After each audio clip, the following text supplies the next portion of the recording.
Baik, saya akan mengabsen satu persatu, gitu ya. Yang dimulai dari pertama, ya, Gregorius Lendra Marja. Hadir, Bu. Kemudian Juliana Jemu. Juliana Jemu. Juliana Jemu. Desnawati Belawawo. Hadir, Bu. Desnawati Belawawo. Hadir, Bu. Yasinta Nakekita. Yasinta Nakekita. Adrianus Bria. Hadir, Adrianus Bu. Bria. Hadir, Bu. Salomo. Salomo. Faviana Neldis. Faviana Nedis. Hadir, Bu. Noviana Hadir, Noviana Bu. Minda. Noviana Minda. Noviana Minda. Fransius. Fransius. Fransius. Dorangis Ngogo. Doranis Hadir, Ngogo. Bu. Hadir, Bu. Agustinus Wasenda. Hadir, Bu. Erviana Nindi Anita. Hadir, Bu. Lorencia Paula Seja. Hadir, Bu. Andi. Hadir, Bu. Lelinta Serti.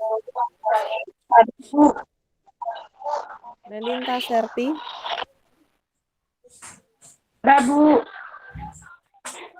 Darsianus Ada, Bu. Marice. Darsianus Marice. Ada, Bu. Ada, Bu. Selviana Bulu. Selviana Bulu. Hadir, Bu. Nelson Suaranya Arianto kecil, Bu. Nahak. Nggak kedengaran, Bu. Selviana Bulu. Hadir, Bu. Nelson Arianto. Hadir, Bu. Delviana Esim. Hadir, Bu. Verona Lialimas. Hadir, Bu. Oke, baik. Jika ada yang belum dipanggil nanti bisa Andi masukkan hadir, di Bu. dalam grup, ya. Andi hadir, Bu. Hari ini yang masuk sebanyak 19 orang gitu ya. Oh, 18, Andi masuk, Bu. 18. Hadir. Oke. Ibu akan mempresentasikan, ya. Tolong dimatikan mute semuanya, ya. Tolong dimatikan mute-nya. Tolong. Ya. Baik. Ibu akan mempertanyakan beberapa pertanyaan, ya. Untuk sesi kedua kita akan melakukan kuis, gitu ya. Yang pertama, Ibu ingin menanyakan ke kalian, ya, jelaskan apa yang dimaksud dengan zonasi. Yang bisa menjawab bisa mengangkatkan tangan. Saya, Bu. Baik. Monggo dijelaskan ke teman-teman apa itu zonasi. Zonasi itu suatu proses membagi ruang atau kawasan menjadi beberapa wilayah. Oke. Kemudian pertanyaan berikutnya, ya. Dan jelaskan yang dimaksud dengan delineasi.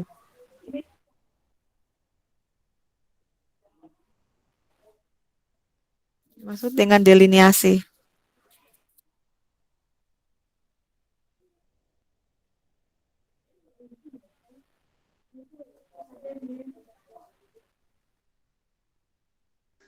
Ya, Bu, saya, Bu. Halo. Baik. Tolong dijelaskan. Bisa ulang pertanyaannya, Bu? Soalnya tadi kurang jelas suaranya. Jelaskan yang dimaksud dengan delineasi. Delineasi atau delimitasi, Bu? Delineasi. Delineasi.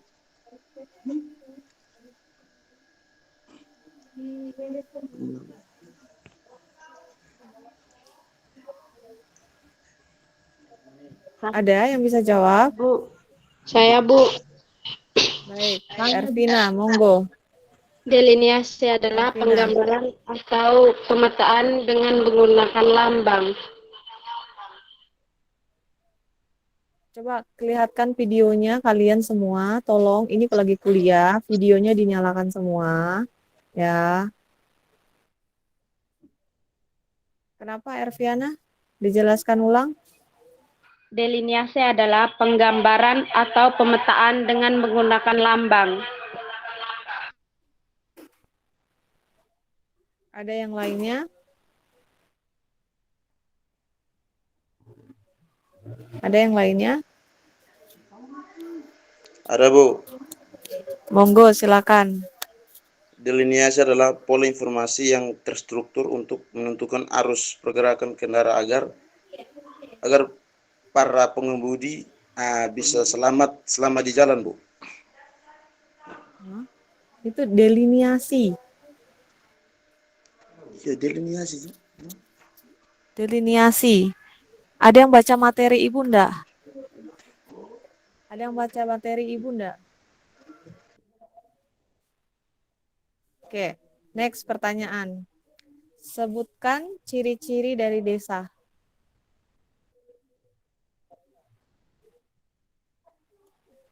Sebutkan ciri-ciri desa. Saya, Bu. Monggo. Ciri-ciri desa yang pertama itu memiliki itu ada warganya, Bu. Mempunyai wilayah dan hukum pemerintahan, Bu.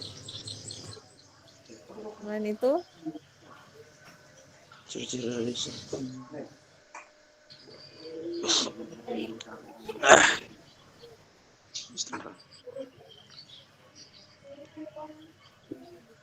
ciri-ciri desa. Saya, Bu. Saya, Bu. Ya, silakan. Punya penduduk. Memiliki toleransi yang kuat, masih lekat dengan alam, dan masih berpikir untuk hidup sendiri atau individualis. Belum terlalu dan daerahnya masih jauh dari kota, Bu. Yang individualis kalau orang desa sepertinya tidak ya, secara sosial itu kota. Baik, pertanyaan selanjutnya ya. Ciri-ciri dari masyarakat kota. Masyarakat kota. Saya, Bu. Saya, Bu. Ciri-ciri sosial.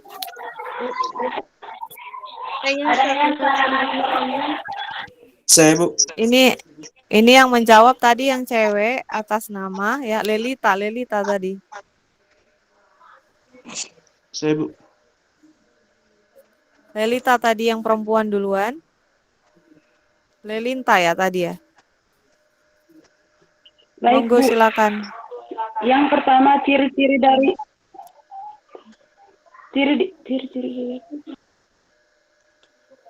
ciri-ciri masyarakat kota. Yang pertama adanya saran ekonomi. Yang kedua gedung pemerintah. Yang ketiga alun-alun. Yang keempat tempat parkir. Yang kelima adanya saran rekreasi. Yang keempat saranan ekonomi. Yang keenam kompleks ekonomi, kompleks perumahan, Bu. Baik, sepertinya ada yang lain. Itu ciri fisik kota. Saya, Ini Bu. ciri masyarakat. Ada, Bu. Saya, Bu. Ya, Bu, ditanya, Bu. Alasan, Bu. Iya, Bu. Saya, Bu. Delviani. Baik, Bu. Saya, Bu. Ciri-ciri masyarakat kota. Yang pertama, adanya keanekaragaman penduduk. Yang kedua, sikap penduduk bersifat individualistik. Yang ketiga, hubungan sosial bersifat sehat atau patembayan. Yang keempat, adanya pemisahan ruangan yang dapat membentuk komplek-komplek tertentu. Yang kelima, norma agama tidak ketat. Yang keenam, pandangan hidup kota baik. Kota lebih rasional. Baik. Tolong di-mute ya. Baik, terima kasih pertanyaannya. Ada beberapa pertanyaan Ibu dan ada beberapa yang masih miskomunikasi ya. Jadi tolong ya evaluasi untuk hari ini gitu ya dari 2 materi yang Ibu sampaikan dibaca kembali ya. Mohon dibaca kembali dari materi yang sudah diupload di Google Classroom. Baik, selanjutnya gitu ya. Kita akan masuk ke materi ya. Sebentar, Ibu akan buka. Bu, mohon maaf Bu sebelumnya Bu. Iya. Itu yang jam 11 ini kan saya ada mata kuliah dari Pak Pram gitu Bu. Bagaimana Bu? Monggo silakan ikut saja kuliahnya. Monggo ikut saja kuliahnya. Tidak apa-apa Bu? Nggak apa-apa, ikut saja. Nanti tolong dipelajari ininya ya, materinya. Iya Bu, terima kasih Bu. Saya izin keluar ya Bu. Iya.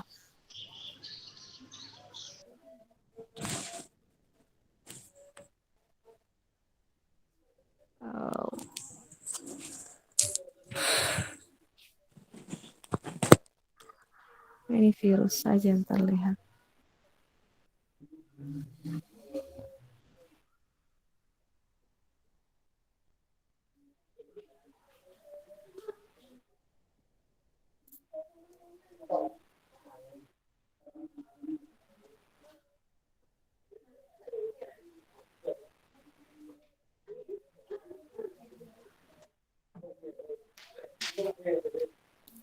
Baik, sudah terlihat?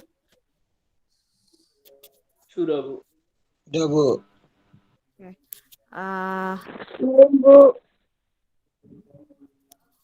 Belum terlihat? Sudah, Bu. Sudah? Sudah, Bu. Baik, untuk mute-nya ya tolong dikecilkan gitu ya. Nah, untuk materi hari ini kita akan membicarakan ya, hari ini pertemuan kita ke-11 ya, benar ya, terkait dengan ruang terbuka hijau. Gitu ya. Ada yang pernah dengar kata ruang terbuka hijau?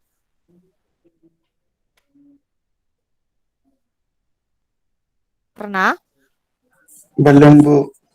Nah, baik, di sini Ibu akan sampaikan ya, Ya, Bu. sebentar. Saya akan melihat dulu.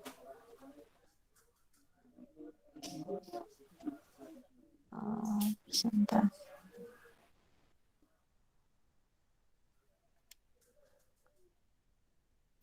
Nah, sebentar.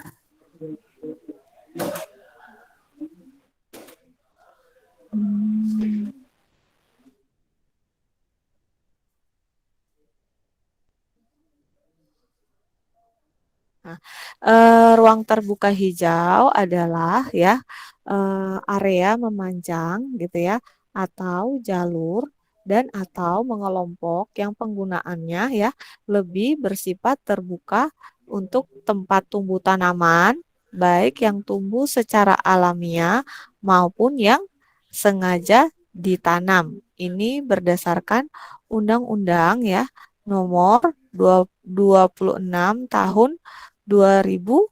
Itu ya. Itu adalah definisi dari ruang terbuka hijau. Gitu ya. Nah, pertanyaannya gitu ya. Apa sih fungsi ruang terbuka hijau? Kenapa begitu penting? Apalagi di daerah perkotaan. Seperti yang Anda ketahui sebelumnya ya, Ibu menjelaskan tentang ciri-ciri fisik kota minggu lalu gitu ya. Nah, peranan ruang terbuka hijau ini ya tidak hanya terbatas pada fungsi produktifnya. Nah, dipandang dari misalnya nilai ekonomis dan tetapi juga dari fungsi estetika. Estetika itu keindahan serta fungsi kreatifnya ditinjau dari segi arsitektural ya. Jadi kalau secara arsitektural arsitek itu dia bisa membingkai atau membentuk sebuah ruang gitu ya. Misalnya kalau misalnya gedungnya itu tinggi gitu ya. Nah, Kalau untuk biar kesannya dia gedung itu lebih pendek, kita bisa memberikan beberapa vegetasi yang bentuk arsitekturnya gitu ya. Itu bisa membantu dari tanaman tersebut untuk gedung tersebut dapat seperti gedung itu lebar gitu. Nah, jadi fungsi dari bentuk dan ruang gitu ya. Kemudian melainkan juga mencakup pada fungsi ekologis gitu ya, dari segi fungsi ekologisnya gitu ya, baik apakah untuk nanti dia biar kalau ada pohon, tanaman, nah kawasan itu kita merasakan tidak panas gitu. Nah itu terus kemudian kita bisa mendapatkan O2 gitu ya. Terus kemudian dengan adanya vegetasi gitu ya atau tanaman, hewan-hewan lain bisa hidup di daerah situ gitu ya. Makanya coba Anda perhatikan kota-kota sekarang, contoh yang paling simpel adalah Kota Malang gitu ya. Kota Malang itu luasannya gitu ya bisa dilihat sudah mulai banyak ruang-ruang terbuka hijau. Jadi ruang terbuka hijau itu ruang yang tanpa bangunan gitu ya, tetapi ditumbuhin oleh tanaman atau vegetasi, gitu ya. Kemudian,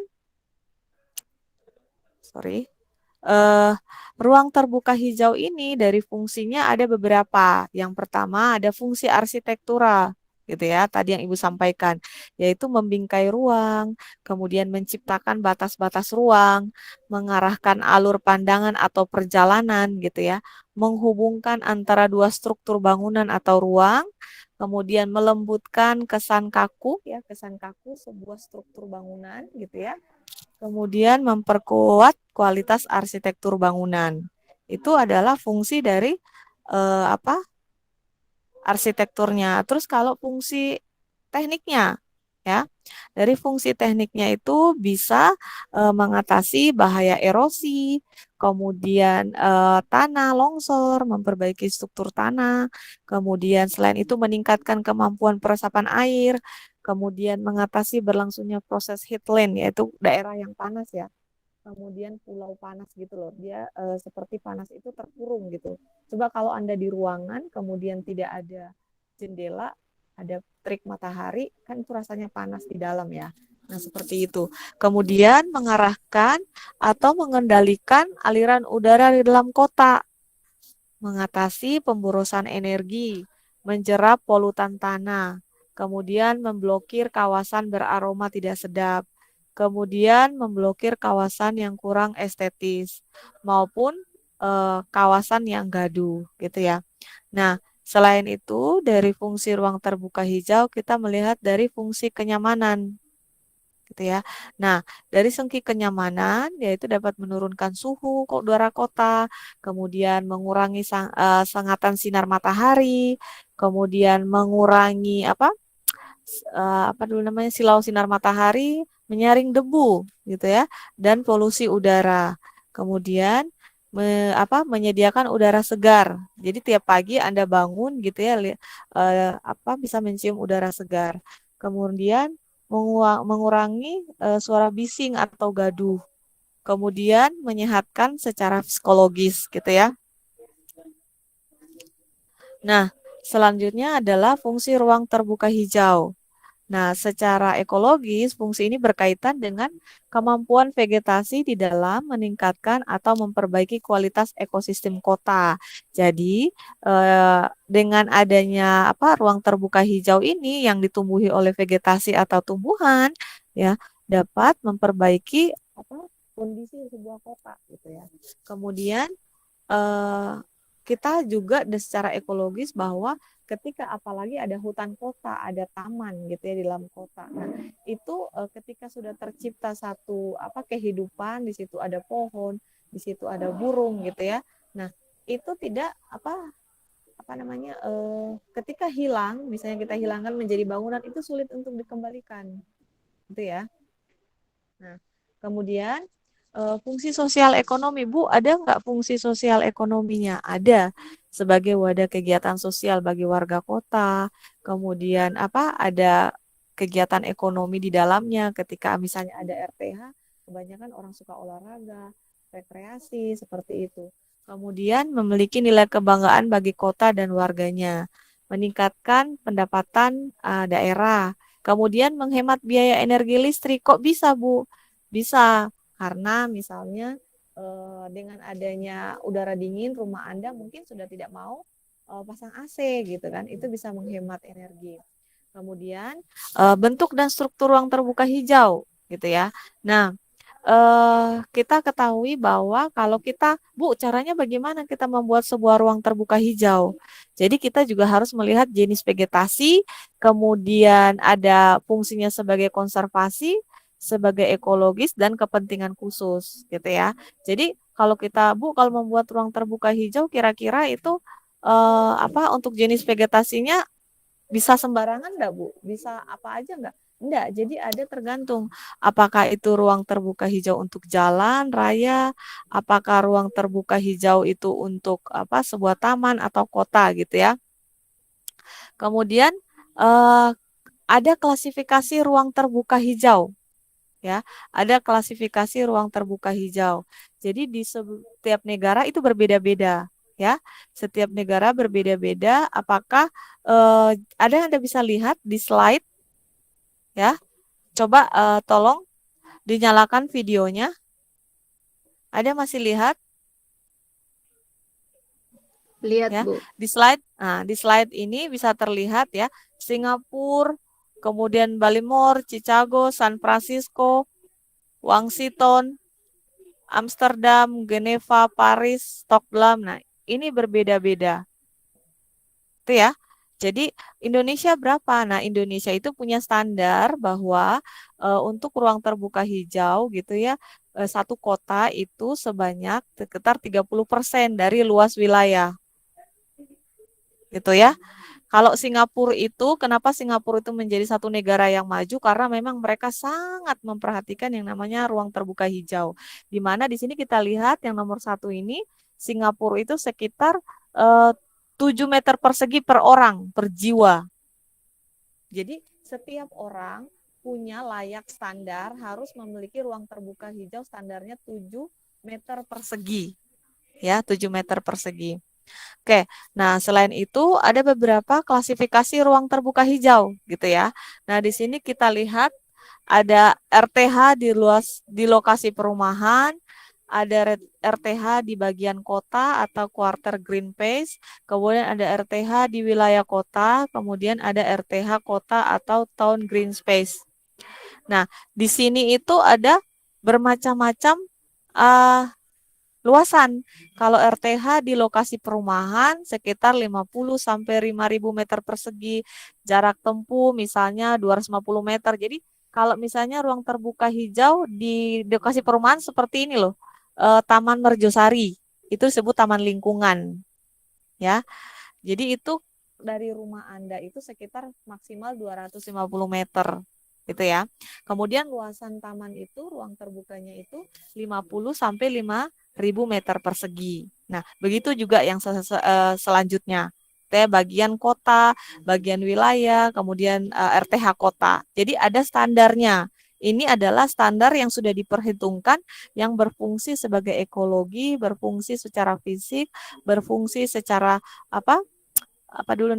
sosial, kemudian berfungsi secara arsitektural gitu ya. Nah, itu adalah salah satu bagaimana standarnya. Kemudian fungsi dan estetika di ini RTH di perkotaan itu kita harus melihat luas minimalnya tadi ya. Kemudian distribusi dan lokasi potensialnya ya. Kira-kira di mana yang bisa dibangun nih untuk ruang terbuka hijau perkotaan. Kemudian bentuk dan struktur fungsinya ya harus menjadi bahan pertimbangan. Kemudian ada tipologi dan arah perkembangan kota, kemudian kondisi warganya ya. Jadi tadi karena kalau di Singapura 7 meter persegi untuk satu orang gitu ya. Jadi kalau misalnya jumlah penduduk kemarin Ibu sudah jelaskan ya, luasan sebuah kota macam-macam, ada kota kecil, kota sedang, kota besar gitu ya. Nah, di sini ketika kalian sebagai seorang misalnya pengelola atau perencana ya sebuah daerah gitu ya atau perkotaan, jumlah penduduknya berapa? Nah, kira-kira ruang terbuka hijau yang dibutuhkan berapa seharusnya standarnya agar masyarakat itu atau manusia itu sendiri bisa hidup dengan baik. Itu ya. Baik, kemudian ada beberapa pendekatan ya kebutuhan di dalam menentukan RTH perkotaan. Ini berdasarkan undang-undang ya di Indonesia, yaitu penataan ruang atau Undang-Undang Nomor 26 Tahun 2007. Setiap kota harus memiliki RTH minimal 30% dari luas kota yang tadi Ibu sampaikan. Kemudian Permendagrinya nomor 1 tahun 2007 minimal RTH 30%. 2% adalah area publik dan 10% adalah area privat. Bu, kalau area publik itu seperti apa? Area publik itu seperti yang tempat khalayak ramai, semua orang boleh datang gitu. Setiap orang pengunjung boleh datang gitu ya. Seperti misalnya taman kota, kemudian taman lingkungan gitu ya. Itu disebut taman publik. Tapi kalau area privat itu seperti taman rumah tinggal atau di perumahan tertentu yang tidak boleh dimasuki oleh orang luar. Kemudian jumlah penduduk, kemudian suplai oksigen tanaman, kemudian kepekaan lingkungan, ya, kenyamanan suhu kota, ya, pendekatannya, kemudian kesediaan air bersih. Bu, kok ada hubungannya air bersih dengan RTH? Ada. Karena kalian kita tahu bersama-sama bahwa air bersih itu didapatkan dari air tanah atau mata air, sumber mata air yang semuanya itu ya bisa ada ya, ada seterusnya jika ada misalnya kalau di hutan itu berupa hutan konservasi sehingga mata air bisa tetap keluar. Kalau di daerah perkotaan misalnya kita menggunakan air tanah gitu ya. Nah, ini adalah salah satu kalau ada RTH ya yang tidak terbangun, maka air tanah itu banyak tersedia. Kenapa? Karena akar-akar pohon itu mampu mengikat air gitu ya. Sehingga air tetap ada di dalam tanah dan ketika kita mengambilnya melalui apakah paralon atau sedotan gitu ya, itu bisa ada terus airnya. Kemudian reduksi pencemaran lingkungan gitu ya. Jadi RTH itu berfungsi ya mampu membersihkan udara, kemudian untuk tanah dan air gitu ya. Nah, kemudian ini adalah contoh RTH gitu ya. Di sini memang agak hitam putih ya, di mana di sini kita lihat yang ini adalah sebuah ruang publik. Ruang publiknya tampak atas gitu ya. Ini adalah model penanaman ruang terbuka hijau gitu ya. Nah, kita bisa lihat ini contoh ruang terbuka hijau di sebuah perkotaan gitu ya. Di sini kita tahu apakah Malang seperti ini. Kalau kalian berjalan mungkin di Malang kota ya, di alun-alun gitu ya. Orang akan suka berjalan di tempat seperti ini kalau misalnya pepohonannya sangat banyak gitu ya. Kenapa? Karena tidak panas, nyaman untuk orang berjalan kaki gitu ya.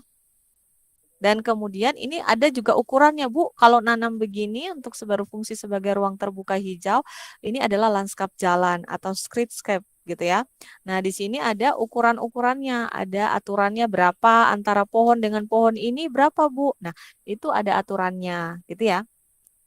Jadi kalau masuk di desain atau di perencanaan landscape itu biasanya itu diajarkan gitu ya. Nah, kemudian ini juga contoh ruang terbuka hijau ya yang semakin canggih karena kita tahu kota itu semakin sempit lahannya. Ya. Ketika lahan sudah sempit, nah roof itu dipakai gitu ya. Makanya ini namanya roof garden. Jadi ini gedung yang tinggi di atas itu kalau kita berada di atas ini berasa kita bukan di tanah gitu. Berasa kita di tanah gitu. Karena ruang terbuka hijau yang bentuknya taman pun disediakan di atap-atap gedung dan rumah gitu. Nah, untuk membuat ini atau mendesain ini itu tidak mudah. Itu ada strukturnya gitu ya. Jangan sampai Anda membuat taman ini, tanamannya tidak bisa hidup. Karena ini butuh perawatannya tinggi. Bagaimana biar tanamannya bisa tumbuh dengan baik gitu ya. Kemudian ini juga contoh kalau di kota-kota maju itu sudah banyak ya bentuk-bentuk ruang terbuka hijau ketika tidak ada lahan kosong untuk menanam. Seperti ini di jalan-jalan kayak seperti di tol gitu ya. Nah, ini masih di gedung-gedung. Di Jakarta sudah banyak ya. Mungkin kalau di Malang masih kurang, tapi kalau di Jakarta sudah lumayan.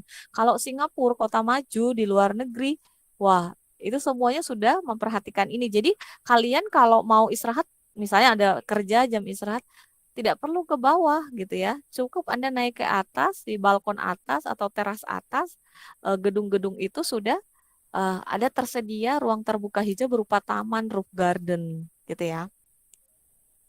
Nah, ini juga ada contoh bentuk-bentuk ruang terbuka hijau di mana tempat halte atau tiap persinggahan gitu ya dengan berbagai teknologi Anda bisa wifi, Anda bisa ngecas gitu ya. Dengan adanya memanfaatkan energi matahari gitu kan. Kemudian sudah dihias dengan berbagai apa tanaman-tanaman hias gitu ya. Sehingga Anda bisa duduk dengan nyaman gitu.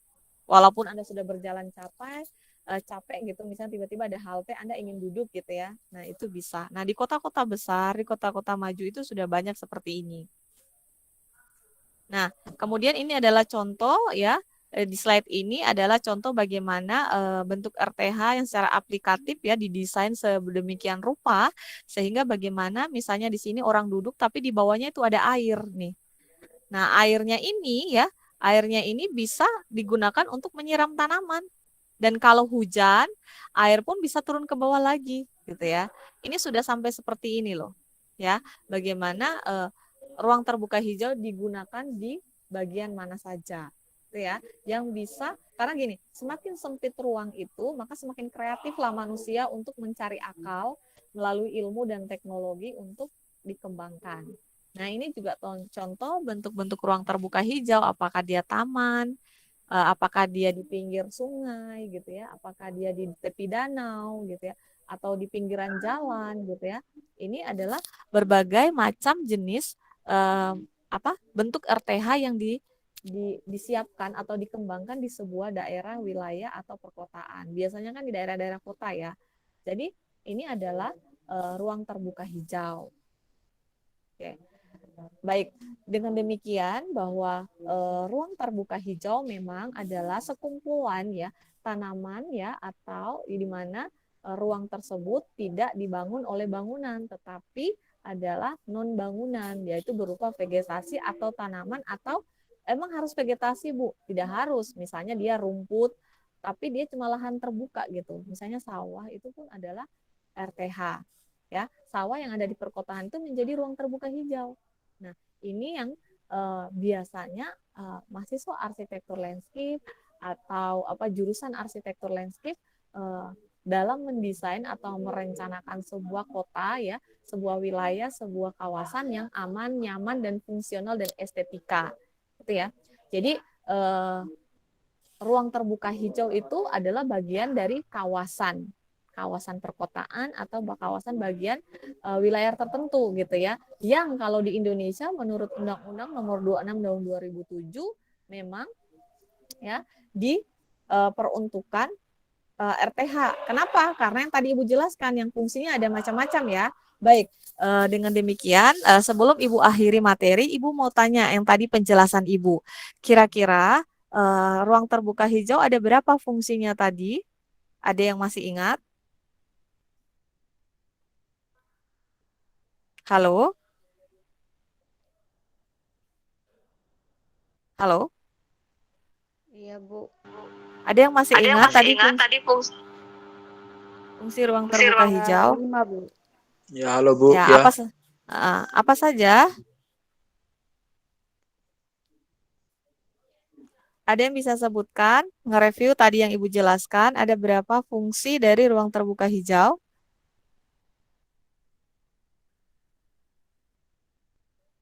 Halo?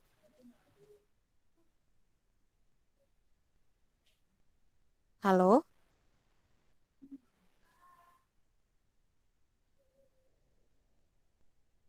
Ada yang dengar, Ibu? Dengar, Bu. Nah, ada berapa fungsi tadi ruang terbuka hijau?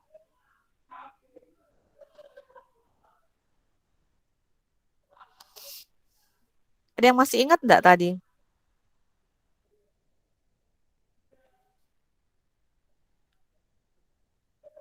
Halo? Ya, Bu.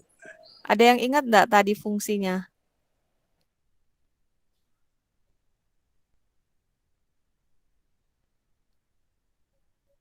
Berarti mulai minggu depan tolong ketika dosen menjelaskan ya dicatat ya.